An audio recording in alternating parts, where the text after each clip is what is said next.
Salut à tous et bienvenue sur notre chaîne. Aujourd'hui, on plonge dans un sujet passionnant et plus que jamais d'actualité, comment installer des panneaux solaires chez soi. Que vous soyez un bricoleur aguerri ou simplement curieux de passer à l'énergie verte, cette vidéo est faite pour vous. On va tout vous expliquer de A à Z, les différentes méthodes d'installation, les options de stockage de l'énergie et bien plus encore. Alors, restez avec nous car à la fin de cette vidéo, vous aurez toutes les clés en main pour comprendre et peut-être même lancer votre propre projet solaire. Avant de se lancer tête baissée dans l'installation, la première étape cruciale est la préparation. Ça peut sembler évident, mais un bon projet solaire commence par une bonne planification. D'abord, il faut évaluer la faisabilité sur votre toit. Est-ce qu'il est bien orienté ? Idéalement, une orientation plein sud est parfaite en France, mais sud-est ou sud-ouest fonctionne très bien aussi. Ensuite, quelle est l'inclinaison de votre toit ? Une pente entre 30 et 35 degrés est souvent considérée comme optimale pour capter un maximum de soleil tout au long de l'année. Il faut aussi vérifier l'état de votre toiture.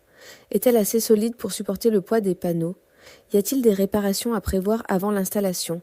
C'est le moment de le savoir. Pensez aussi aux ombres portées.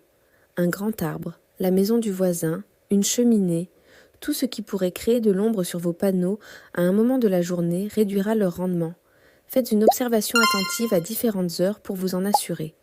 Enfin, il y a les démarches administratives.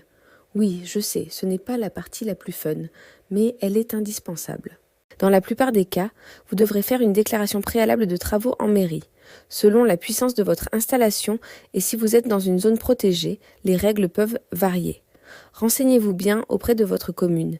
Il faudra aussi contacter le gestionnaire de réseau, comme Enedis, pour le raccordement, surtout si vous prévoyez de vendre votre surplus d'électricité. Ne sautez pas ces étapes, elles vous éviteront bien des tracas par la suite. Maintenant que la planification est faite, parlons des différentes méthodes d'installation. La plus courante est l'intégration au bâti, ou IAB.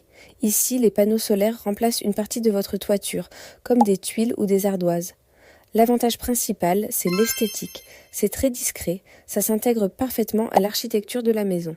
C'est aussi une solution qui garantit une excellente étanchéité.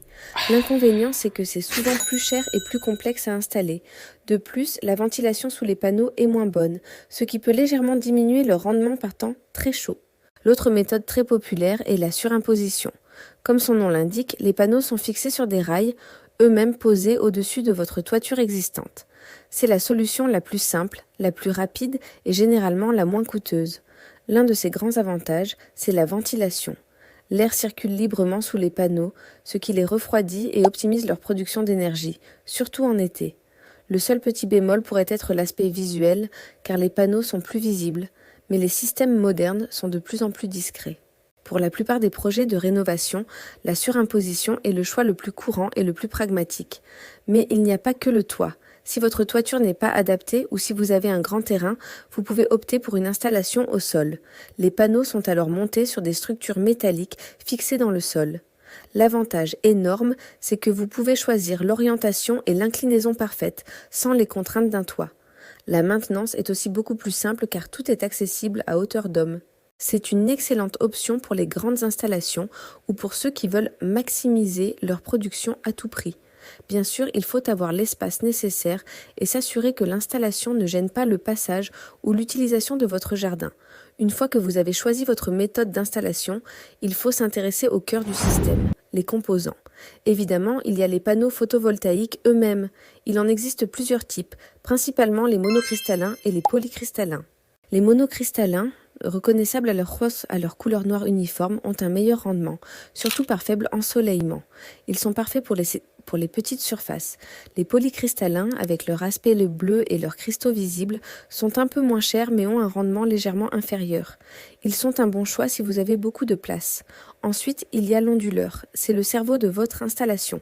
Les panneaux produisent du courant continu, mais votre maison et le réseau électrique utilisent du courant alternatif. L'onduleur a pour rôle de faire cette conversion. Il existe des onduleurs centraux qui gèrent tous les panneaux en même temps et des micro-onduleurs installés derrière chaque panneau. Les micro-onduleurs sont plus chers mais permettent d'optimiser la production de chaque panneau individuellement. Si un panneau est à l'ombre, les autres continuent de produire à plein régime. C'est un vrai plus pour la performance globale. Et bien sûr, il y a le système de montage, les rails, les crochets, la visserie. C'est ce qui va permettre de fixer solidement et durablement vos panneaux. La qualité de ces éléments est primordiale pour la sécurité et la longévité de votre installation. Ne faites pas d'économie sur ce poste, c'est la garantie que tout restera en place, même en cas de vent fort ou de neige. Maintenant, la grande question. Que fait-on de toute cette électricité produite ? C'est là qu'interviennent les options de consommation et de stockage. La première option, la plus simple, c'est l'autoconsommation totale. Vous consommez directement l'électricité que vous produisez. C'est idéal si vos besoins en électricité coïncident avec les heures d'ensoleillement, par exemple si vous travaillez à la maison. Vous pouvez programmer vos appareils les plus énergivores comme le lave-linge ou le chauffe-eau pour qu'ils fonctionnent en journée. La deuxième option, la plus répandue en France, est l'autoconsommation avec vente du surplus. Vous consommez ce dont vous avez besoin et l'électricité que vous ne consommez pas est automatiquement injectée sur le réseau public. Vous signez un contrat avec un acheteur obligé, comme EDF Obligation d'achat, qui vous rachète ce surplus à un tarif fixé par l'État pour une durée de 20 ans. C'est un excellent moyen de rentabiliser votre investissement plus rapidement. Et si on veut aller encore plus loin dans l'autonomie, c'est là que le stockage d'énergie entre en jeu, avec les fameuses batteries domestiques. Le principe est simple. Pendant la journée, quand vos panneaux produisent plus que ce que vous consommez, le surplus d'énergie ne part pas sur le réseau, il est stocké dans une batterie. Le soir, quand le soleil est couché et que vos panneaux ne produisent plus rien, vous utilisez l'énergie stockée dans la batterie pour alimenter votre maison. Cela vous permet d'augmenter considérablement votre taux d'autoconsommation, qui peut passer de 30-40% à plus de 70-80%. Vous devenez beaucoup moins dépendant du réseau électrique et des augmentations du prix de l'électricité. C'est aussi une sécurité en cas de coupure de courant. L'inconvénient principal reste le coût. Les batteries représentent un investissement supplémentaire important, même si leurs prix ont beaucoup baissé ces dernières années.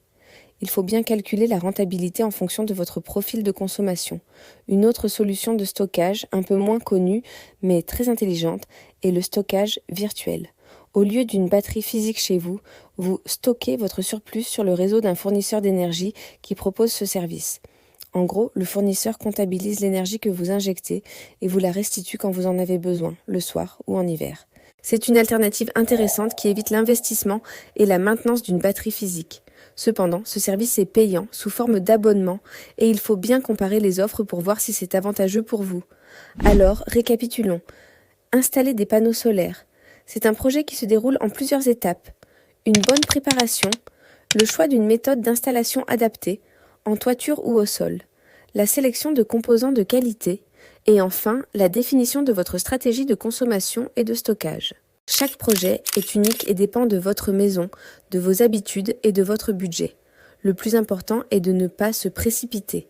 Prenez le temps de bien vous renseigner, de comparer les devis de plusieurs installateurs certifiés RGE, c'est-à-dire reconnus garants de l'environnement, ce qui est indispensable pour bénéficier des aides de l'État.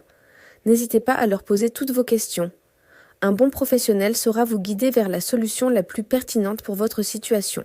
Passer à l'énergie solaire, c'est un geste formidable pour la planète, mais c'est aussi un investissement intelligent pour votre portefeuille à long terme.